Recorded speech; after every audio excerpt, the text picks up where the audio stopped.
The sights and sounds of a busy kitchen, but at this restaurant in Norwich, something a bit unusual's lurking in the spice rack. Over the last year, Woolf and Social has won a reputation for its fine food, but lately one ingredient in particular is creating a buzz. Yes, they're currently serving up pear, goat's cheese and chicory, seasoned with insects, or specifically black ants and flying termites.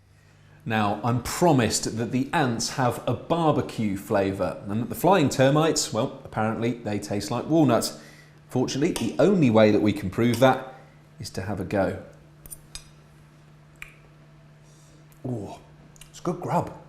My favourite insect eating experience was the first time that I tried ants.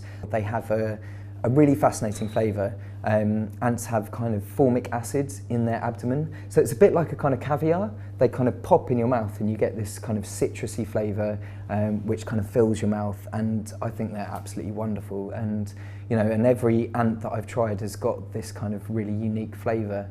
The gourmet insects first wormed their way onto Francis's menu after a chef introduced him to Norwegian wood ants while he was working in London. Now he's got the bug for it, and he says it's not about any Bush Tucker trial-style novelty value, but about pushing the culinary boundaries and challenging people to eat new food. I think possibly there are attitudes towards food which are slightly archaic. I mean, usually if you say to people there's insects on the menu, they kind of wince and they maybe have quite a strong reaction towards it. But you know, we're not talking kind of sitting down the garden chewing on worms. We had a diner recently who tried the dish without knowing that there were insects on it and called us out and said, this is one of the greatest things I've tasted. Where does this flavour come from?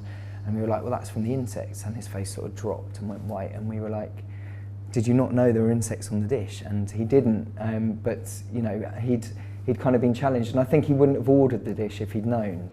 As Francis points out, some of the best restaurants in the world use insects in their cooking, whether freeze-dried like these ones or even live. His suppliers are always sending new termite treats for him to test, and he says there may soon be even more creepy-crawly cuisine flying out of his kitchen. Rob Setchell, Mustard TV, Norwich.